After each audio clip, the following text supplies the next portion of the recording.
Hello दोस्तों, के square classes में आपका स्वागत है। आज हम रीजनिंग का एक बहुत ही महत्वपूर्ण चैप्टर पढ़ेंगे जिसका नाम है कैलेंडर। तो आइए शुरू करते हैं। तो सबसे पहले हम जरा कैलेंडर की स्पेलिंग देख लेते हैं। ये अधिकतर सबकी गलत हो जाती है। कैलेंडर की स्पेलिंग होती है CALENDAR, इसे बोलते हैं मैंने अधिकतर इसे याद करने का तरीका ढूंढ रखा है कि कैलेंडर। ठीक है, चलिए शुरू करते हैं बिना समय व्यर्थ करे। सबसे पहली बात, अगर मैं आपको बताऊं एक साल, जैसा कि आप लोग जानते होंगे समय बिल्कुल व्यर्थ नहीं करेंगे। जो जो काम की चीज़ें हैं, जो जो पेपरों में आता है उसी को हम सबसे पहले देख लेते हैं। एक साल की अगर हम बात करें तो अगर वो एक साधारण वर्ष है, अगर वो एक साधारण वर्ष है तो उसमें 365 दिन होते हैं। ठीक है, और अगर वो एक लीप वर्ष है, लीप वर्ष, तो वो मेरा 366 दिनों का होता है। ठीक है, क्लियर है। चलिए तो मैं अब इसमें स्टार्ट करता हूँ। एक छोटी सी बात और मैं बता दूं आपको कि इस वाले 365 दिन में अगर मैं आपको बताना चाहूँ, 365 दिन में अगर आप देखें तो इसे मैं पहले तो 7 से डिवाइड कर देता हूँ, अभी बताऊँगा क्यों। जब मैं इसे 7 से डिवाइड कर देता हूँ तो 7 पंचे 35, ठीक है, 15 बचा और 7 दूनी 14, यानी इसमें इस 365 दिन में 7 तो 52 तो सप्ताह हैं। ठीक है, और प्लस कितना बचा था, 7 पंचे 35 और 7 दूनी 14, एक बचा, यानी एक दिन एक्स्ट्रा है। उस वाले दिन को विषम दिन कहते हैं। ठीक है, वो बात की बात है, वो बाद में देखेंगे। ऐसी अगर मैं लीप वर्ष की बात करूं तो लीप वर्ष में अब तो मैं डायरेक्ट लिख दे रहा हूं कि इसमें 52 तो सप्ताह होते हैं। ठीक है, और प्लस 2 इसमें विषम दिन होते हैं। ठीक है, चलिए अब शुरू करते हैं। अब सप्ताह आप ध्यान रखना कि 7 दिन वाले का सप्ताह बोलते हैं। तो अब हम जो इसमें क्वेश्चन करने वाले हैं, तो सबसे पहला क्वेश्चन जो पेपर में आता है, क्वेश्चन फर्स्ट, लीप वर्ष बताइए। ठीक है, लीप वर्ष बताइए। इसी क्वेश्चन से हम शुरू करते हैं। अभी ज़्यादा कुछ सरदर्द नहीं देखेंगे, सीधा क्वेश्चन, लीप वर्ष बताइए। ठीक, जैसे कि मान लीजिए ऑप्शन में उसने दे रखा है कि 1900 दे रखा है, दूसरा 1988 दे रखा है, तीसरा 2016 दे रखा है, और चौथा मान लीजिए 2000 दे रखा है। ठीक है, तो मैं इसी सवाल के माध्यम से आपको बताना चाहूँगा अच्छे से, तो आप इसे देख लीजिएगा कि करते कैसे हैं। देखो, सबसे पहला अगर मैं प्रोसेस लिख दूं तो मैं प्रोसेस लिख देता हूं, पहले स्टेप लिख देता हूं करते कैसे। सबसे पहला स्टेप होता है कि आप उस वाले सन को, यानी जो भी आपको उसने सन दे रखा है, उसे आप 4 से डिवाइड कीजिए। ठीक है, अब मान लीजिए कि वो 4 से डिवाइड हो जाता है। ठीक है, अब 4 से डिवाइड हो गया तो सिर्फ 4 से डिवाइड होने से ही आप उसे लीप ईयर नहीं मान लेंगे। उसके बाद आप आगे जाएंगे, अधिकतर तो 4 से डिवाइड हो जाते हैं तो वो लीप ईयर होते ही होते हैं, लेकिन अगर 4 से डिवाइड हो गया तो फिर उस वाले सन को हम डिवाइड करेंगे 100 से। ठीक है, अब हम उस वाले सन को अगर 100 से डिवाइड कर रहे हैं और सपोज करो वो सन 100 से डिवाइड नहीं हुआ, तो यानी उसके अधिकतम चांस हैं कि वो हमारा लीप ईयर होगा। और अगर वो 100 से डिवाइड हो जाता है तो उसके अधिकतम चांस है, क्या पूरे चांस है कि वो लीप ईयर नहीं है। अभी एग्जांपल बताऊंगा। और अगर मान लीजिए इन सब के ऊपर जो सबसे ऊपर है, जिसकी सबसे ज़्यादा चलेगी, वो है 400।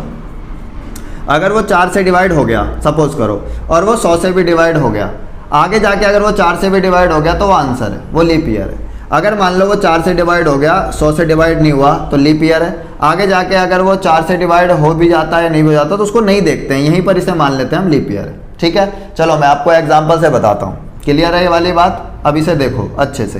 तो जैसा कि मैं एग्जाम्पल से आपको बताता हूँ, देखो यहाँ दिख रहा होगा, चलो थोड़ा साफ कर देते हैं। तो एग्जाम्पल से मैं सबसे पहला एग्जाम्पल ले लेता हूँ। इसको सबसे पहले 1900 को लेते हैं। ठीक है, तो 1900 को जैसा कि आप देख रहे हो, पहला तो 1900 फर्स्ट है मेरा 1900, इसे मैं डिवाइड करता हूँ 4 से। तो जब मैं इसे 4 से डिवाइड करने जाऊँगा तो ये 4 से डिवाइड हो जाएगा, क्योंकि इसके लास्ट में 2 जीरो हैं, तो आपको रूल पता होगा, तो वैसे भी कर लो, दुखी क्यों हो रहे हो। 4 चौक 16, 30 बचा, 7 चौक 28 और 4 पंचे 20, यानी 4 से ये डिवाइड हो गया। ठीक है, अब दूसरे केस में मैं गया, सेकंड जो मेरा स्टेप था कि अब मैं इसे ना 100 से डिवाइड करूँगा। तो 1900 को जब मैंने 100 से डिवाइड करा तो ये 100 से मेरा डिवाइड हो गया और यहाँ आ गया 19, यानी इसके पूरे पूरे चांस हैं कि ये मेरा लीप ईयर नहीं होगा, क्योंकि इसे 100 से डिवाइड नहीं होना था। अब चलो आगे चलते हैं। सबसे ऊपर मैं 1900 को डिवाइड करता हूँ 400 से। अगर ये 400 से डिवाइड हो गया तो ये लीप ईयर है, और अगर ये 400 से डिवाइड नहीं हुआ तो ये लीप ईयर नहीं है। ये सबसे परमात्मा है, सबसे ऊपर है। तो मैंने 4 से डिवाइड कराइए और 4 से यहाँ पर ये कट गया, 4 चौक 16 और फिर पॉइंट आएगा 7 चौक 28 जो भी आए, 4 चौक 16 30 बचा। तो यानी ये इससे डिवाइड नहीं हुआ, यानी ये मेरा लीप ईयर नहीं है। तो इस बात को आप अच्छे से सीख लीजिएगा कि अगर मान लीजिए ये सबसे पहले 4 से डिवाइड होना चाहिए, 4 से अगर मान लो डिवाइड हो गया तो पूरे चांस है कि लीप ईयर होगा। आगे आप इसे 100 से डिवाइड करो, अगर वो 100 से डिवाइड नहीं हो रहा है तो उसके पूरे चांस क्या, वो लीप ईयर है। और अगर वो 100 से डिवाइड नहीं हो रहा है, जैसे ये 100 से डिवाइड हो रहा है, तो आगे जाके 400 से देखो, अगर वो 400 से भी डिवाइड हो जा रहा है या नहीं हो रहा है। अगर वो हो जा रहा है तो लीप ईयर है, अगर नहीं हो रहा है तो वो लीप ईयर नहीं है। देखो इसका मैं दूसरा एग्जाम्पल बताता हूँ, इससे आपको बहुत अच्छे से समझ में आ जाएगा, और अच्छे से समझ लो। ये इसका अंतिम एग्जाम्पल है, थोड़ा सा मैं आपकी खुशी के लिए इसे नीचे कर देता हूँ, ठीक है। चलो देखो, सबसे पहले अब हम 2000 को लेते हैं। तो जब मैंने 2000 को देखा तो 2000 4 से डिवाइड हो गया, तो 2000 को मैं 4 से डिवाइड करूंगा तो ये 500 बार 4 से डिवाइड हो गया, ठीक है। अब हम देखो 2000 को मैंने 4 से डिवाइड कर दिया, 4 से डिवाइड हो गया। अब इस 2000 को मैं डिवाइड करता हूँ 100 से, तो इस 2000 को 100 से डिवाइड नहीं होना था, लेकिन ये 2000 100 से डिवाइड हो गया, यानी इसके पूरे चांस है कि ये लीप ईयर ना हो, ठीक है।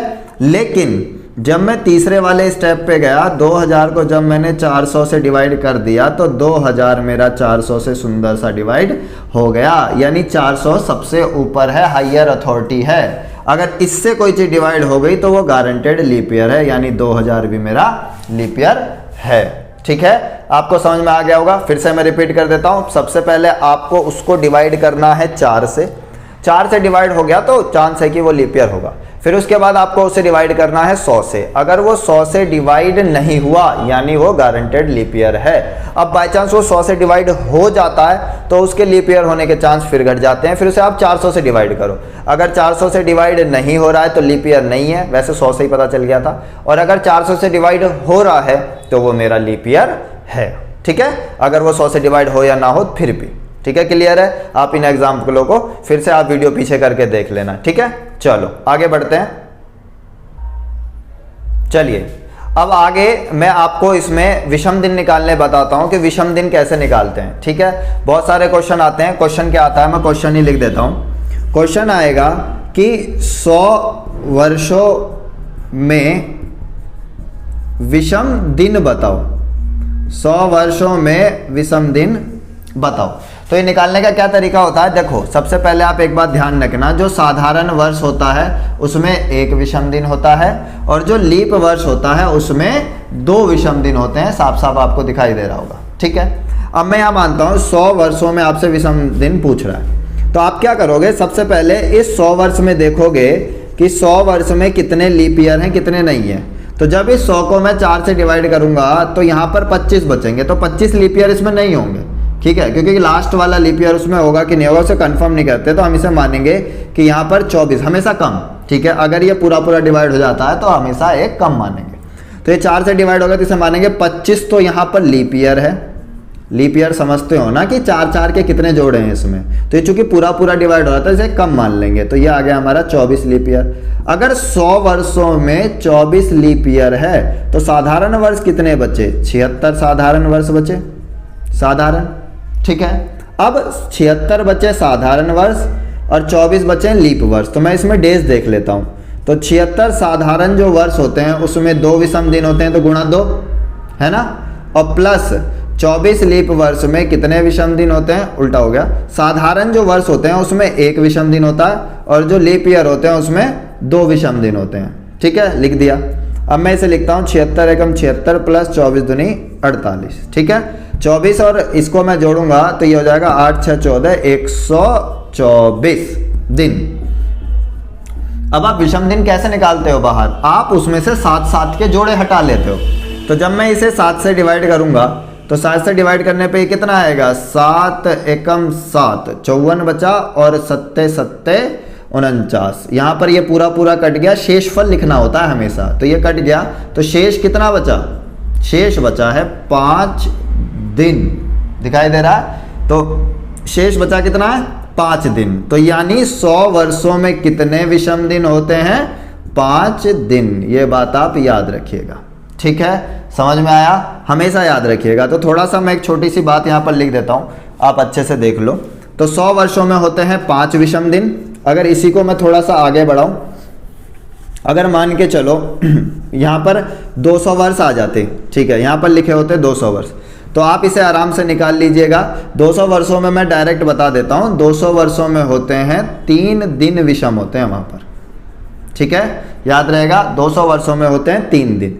200 वर्षों के बाद जब आप 300 वर्षों में जाओगे तो 300 वर्षों में होते हैं 1 दिन विषम होता है 300 वर्षों में, ठीक है, ठीक है। और आगे जब हम बढ़ेंगे 200 300 हो गया, जब हम 400 देखेंगे तो 400 वर्ष में जो विषम दिन होते हैं वो होते हैं 0, ठीक है, बात ठीक है। चलिए अब मान लेते हैं कि वो जो हमने विषम दिन वाला देखा था, क्वेश्चन आ गया कि बता दो भाई कि 95 वर्षों में विषम दिन बताओ, 95 वर्षों में विषम दिन। ये क्वेश्चन बहुत आता है, ठीक है, तो इसे अच्छे से देख लो।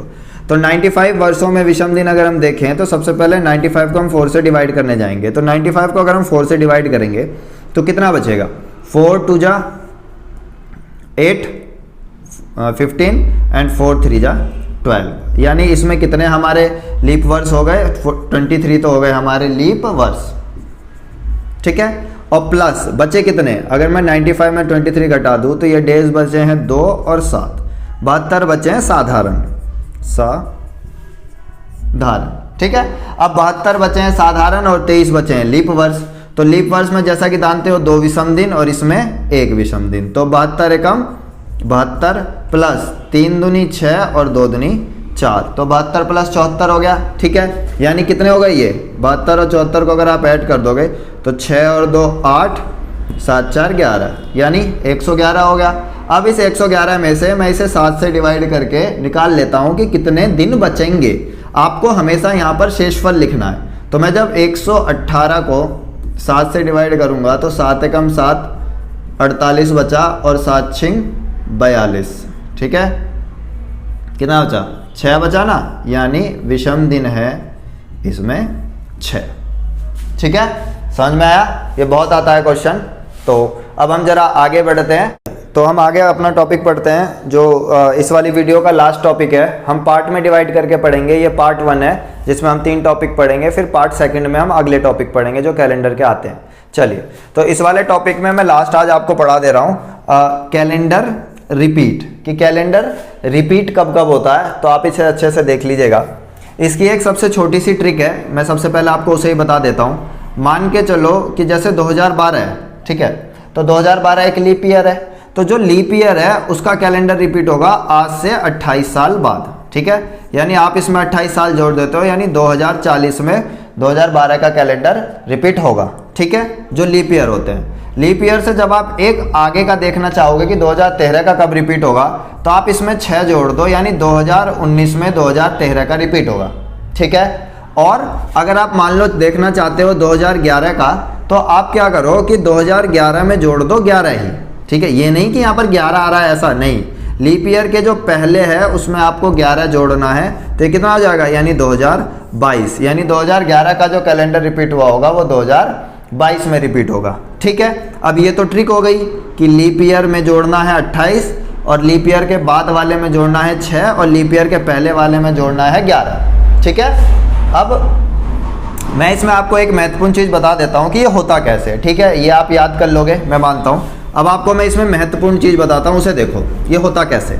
जैसे देखो, जैसे मान लो मैं 2013 में हूँ, ठीक है, तो 2013 में कितने विषम दिन, एक, मान लो कि इस दिन मंडे है, ठीक है। अब जिस वाले साल में फिर से मंडे आएगा उसी दिन तो ये कैलेंडर रिपीट होगा। तो अब ये 2013 में मंडे है, मैं 2014 में जाता हूँ, 2014 में फिर एक विषम दिन होता है, साधारण वर्ष है ना, ये लीप ईयर तो नहीं है, साधारण वर्षों में एक दिन होता है विषम, बता चुका हूँ मैं आपको। तो इस दिन मेरा हो गया ट्यूसडे, ठीक है। अब मैं आया 2015 में, 2015 में फिर एक दिन विषम होगा, साधारण वर्ष है, तो ये वाला हो गया वेडनेसडे, ठीक है। जब मैं आगे गया 2016 में, तो 2016 मेरा लीप वर्ष है, देख लो ना, 16 को 4 से काट के, तो ये 4 से कट रहा है, 16 4 से काटने का नियम तो आपको पता ही है ना, कि लास्ट की 2 डिजिट अगर 4 से कटती है तो पूरी डिजिट 4 से कट जाती है। तो 2016 में अगर मैं लीप वर्ष देखूंगा तो 2 है, तो मैं चल रहा था मंडे, ट्यूसडे, वेडनेसडे, यहाँ पर 2 दिन कूदेगा, यानी वेडनेसडे के बाद थर्सडे और ये वाला हो जाएगा फ्राइडे, ठीक है। उसके बाद आते हैं 2017 में, 2017 में मैं फिर देखूँ तो यहाँ पर फिर एक विषम दिन है, तो यहाँ पर फ्राइडे के बाद हम किस पे आ जाएंगे, सैटरडे पे, ठीक है।